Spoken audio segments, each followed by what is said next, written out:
सुरेंद्र जी कह रहे थे कि हरियाणा का आदमी उल्टे जवाब देता है, जवाब उल्टे नहीं देता, लोग सवाल उल्टे करते। अब जितने लड़के बैठे हैं महीने में एक बार ये सवाल सुनते ही होंगे, लेकिन ये जवाब हरियाणा का ही छोरा दे सकता है जी कोई। वो नाई की दुकान पे बाल कटवाने के लिए पहुंचा तो नाई ने एक बड़ा सामान्य सवाल कर दिया, बोले बाल छोटे करने हैं? बोले बढ़ा भी सके है।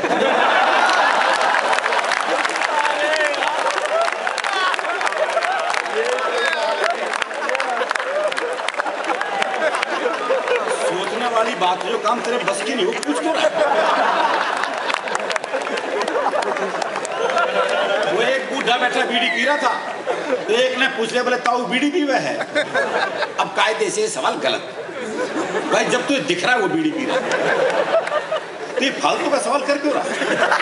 फिर क्या हरियाणा का आदमी जवाब उल्टे दे। ये बोले ताऊ बीड़ी पीवे है? बोले ना, अगरबत्ती सुलगाइए धूप।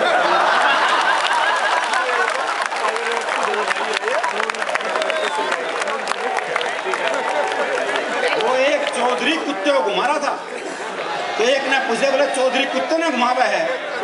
बोले ना, ऊंट है, कद छोटा रह गया।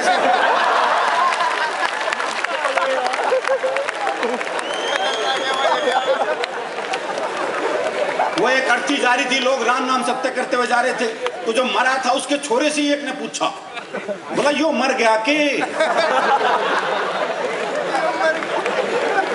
अजीब सवाल है, पर आपने देखा होगा लोग ऐसे सवाल पूछते हैं। वो एक क्या था, प्लास्टर बंधा हुआ था, तो एक ने पूछ लिया, बोले हाथ में चोट लग गई के? बोले ना, फैशन है।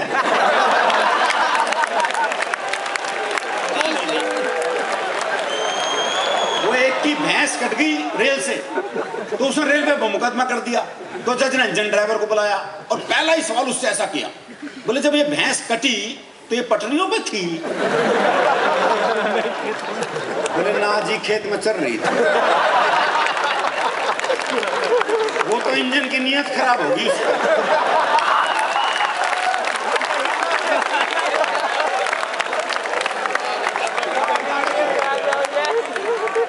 तो जो मरा था उसके छोरे से एक ने पूछा, बोला यो मर गया के? बोले ना, बाजार घुमान ले जा रहे हैं।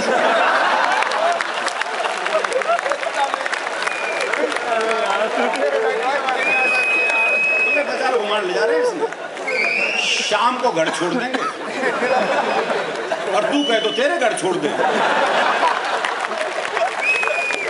वो एक आदमी घंटा घर से घड़ी ठीक करके उतर रहा था, तो एक ने पूछ लिया, बोले घड़ी खराब हो गई थी के?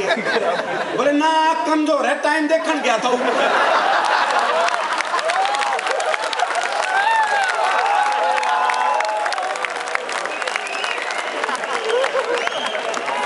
सवाल उल्टे, फिर भी हरियाणा का आदमी जवाब उल्टे देता है, इसमें भी कोई शक नहीं। आप किसी से बात करके देख लो, जवाब उल्टे मिलेंगे। वो मैंने एक से कहा, मैंने कहा रोहतक जाना है? अरे बोले जाओ, मैंने क्यों रोक रखा? अरे मैंने कहा ये सड़क रोहतक जाएगी क्या? बोले जी 30 साल हो गए, मैंने तो कहीं जाती थी। तो जवाब तो उल्टे देने। उसी के सौंदर्य पे एक शुद्ध हास्य की कविता आपको सुनाता हूँ, बहुत मस्ती कविता है, कोई दिमाग लगाने की जरूरत नहीं, मैंने लिखने में नहीं लगाया।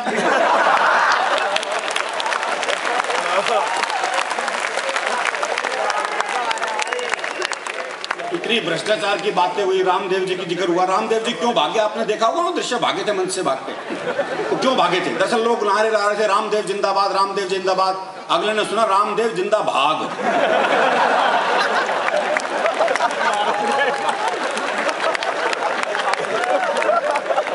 अच्छा, आपको पता है आजकल कांग्रेसियों का प्रिय फल कौन सा है? अनानास।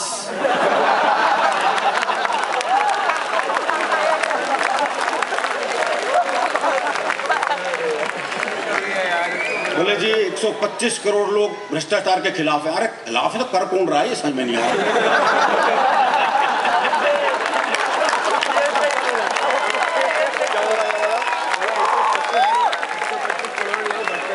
बल्कि मैं तो कहता हूँ भ्रष्टाचार भी कुछ ले दे के खत्म होता हो तो कर लो भाई।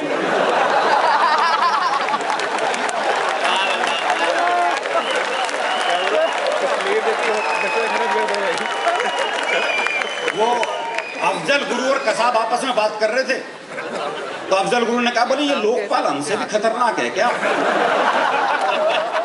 तो साहब ने कहा क्यों, क्या हुआ? बोले हमसे पहले लटका दिया।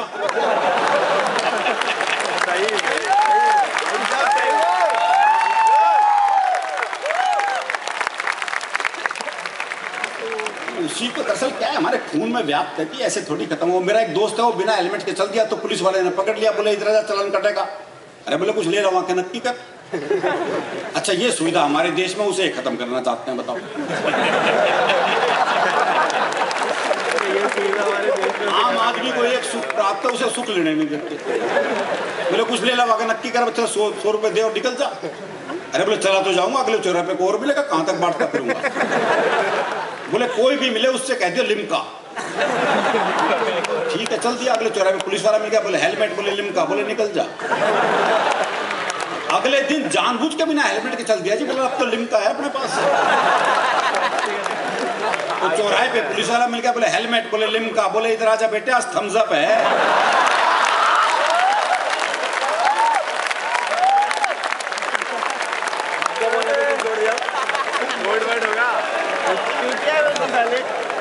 पुलिस को रंगरूटों का दस्ता चाहिए था नया, पुलिस को रंगरूटों का दस्ता चाहिए था नया। हरियाणा का राधे श्याम भी इंटरव्यू देने गया। इंटरव्यू में पूछा गया सिर्फ एक सवाल और राधे ने बना दिया सवाल का बवाल। सवाल था आप सेब खरीदने जाओगे तो 50 रुपए किलो के हिसाब से 100 ग्राम सेब के कितने पैसे देकर आओगे? ये आसान सा सवाल था जी, लेकिन इस आसान से सवाल को हरियाणा का आदमी कैसे बवाल बना सकता है, बस यही इस कविता का सौंदर्य है। आप सेब खरीदने जाओगे तो 50 रुपए किलो के हिसाब से 100 ग्राम सेब के कितने पैसे देकर आओगे? राधे बोला अगर मैंने 100 ग्राम सेब के भी पैसे दिए, मैं तो पुलिस में भर्ती हो रहा हूं क्या एसटीसी कराने के लिए।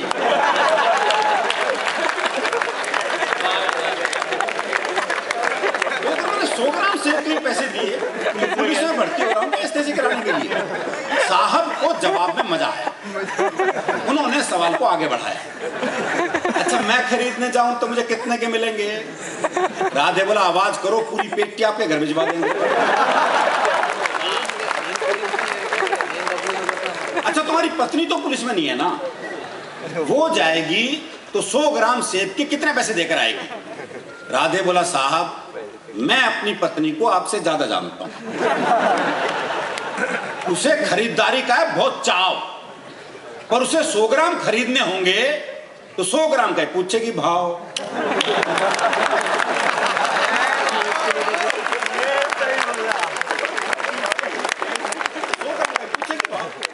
अच्छा तुम्हारा भाई जाए, अगला भी उसी सवाल के पीछे पड़ा हुआ है, ये नहीं कि भी वो जवाब नहीं दे रहा तो सवाल बदल दे, पर दिक्कत ये वो भी हरियाणा का।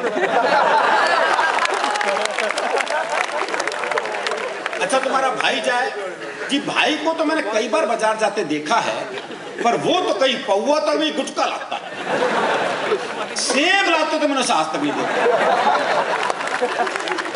अच्छा तुम्हारी बहन जाए कोई जी, मेरी एक बहन थी उसकी शादी कर दिया, वो जाने है बहनोई। राधे श्याम तुम्हारे पिताजी भी तो बाजार जाते हैं जी, उनके दांत नहीं है वो बस केले खाते हैं।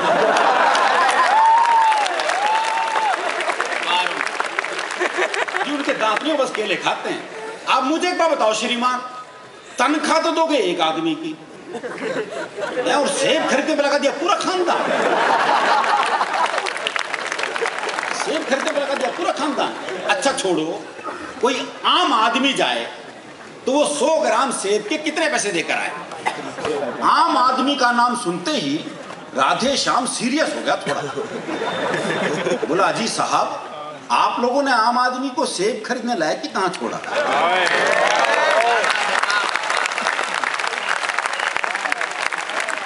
आप लोगों ने आम आदमी को सेब खरीदने लायक ही कहां छोड़ा?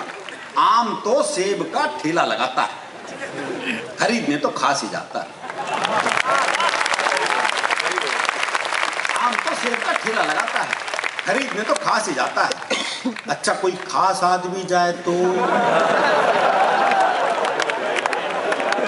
भी पीछे पड़ा हुआ है। अच्छा कोई खास आदमी जाए तो पहली बात तो ये कि अगर वो खास है तो खुद क्यों जाएगा?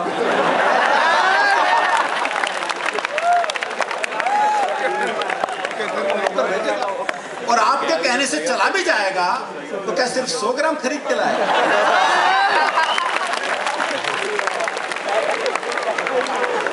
चलो आपकी अंतिम इच्छा पूरी करने के लिए 100 ग्राम खरीद भी लाए तो इसका हिसाब आप मुझसे क्यों लेते हैं?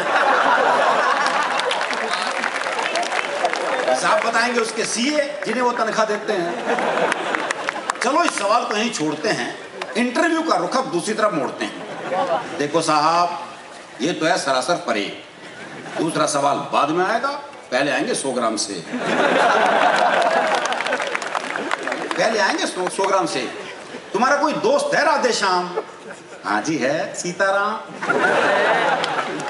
वो सेब खाता है? हाँ, कोई खिलाए तो खाया। साहब आपने भी इस सवाल को खूब खींचा है, लगता है आपका कोई सेब का बगीचा है। खैर कुछ भी हो पर अब अपना जवाब ले लो। जवाब पे आ गया जी। कुछ भी हो पर अब अपना जवाब ले लो। सीताराम फल वाले को 5 रुपए देगा और कहेगा इतने के सेब दे दो। पर इतने के कितने? अब ये सेब वाले की मर्जी, वो देते जितने।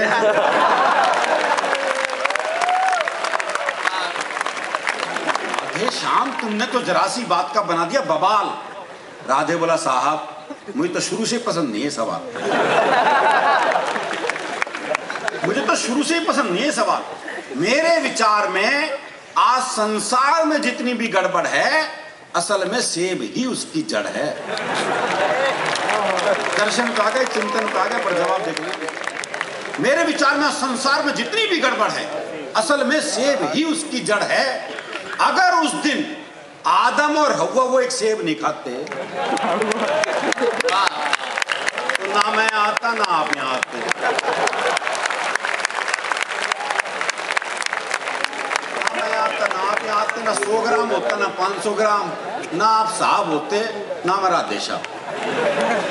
देखो ये 4 ही सेब प्रसिद्ध हुए हैं पूरे विश्व में।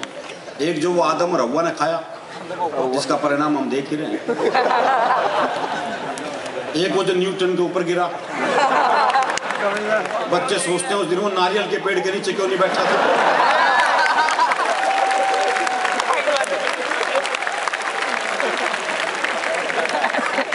वो तीसरा एप्पल है वो स्टीव जॉब्स वाला, और चौथा सेब है मेरा। कोई एक सेब खाओ, डॉक्टर को दूर भगाओ, डॉक्टर दूर रहेगा। स्वस्थ रहोगे तो ऊर्जा रहेगी तो आप पैसा कमाओगे तो शादी होगी तो बच्चे होगी तो टेंशन होगी तो बीमारी होगी। लो और खा लो सेब।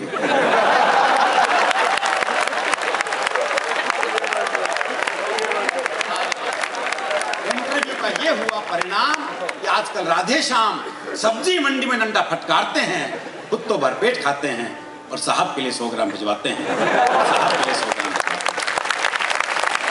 बहुत बहुत शुक्रिया, बहुत बहुत धन्यवाद।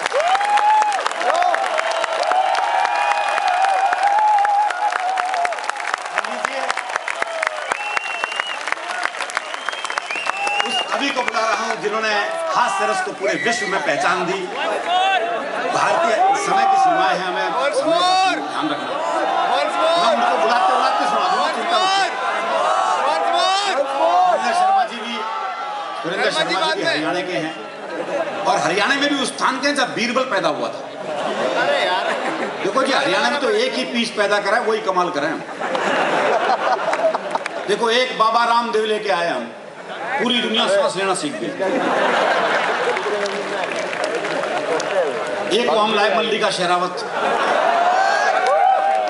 नागिन तक शर्मावे उससे।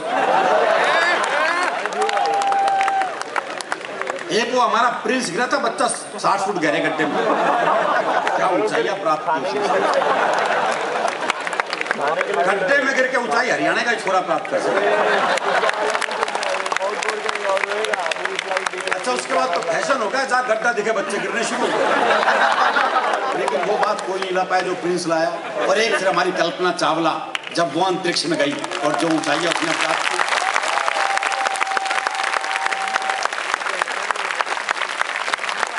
एक पीस हमारे आदरणीय सुरेंद्र शर्मा जी हैं।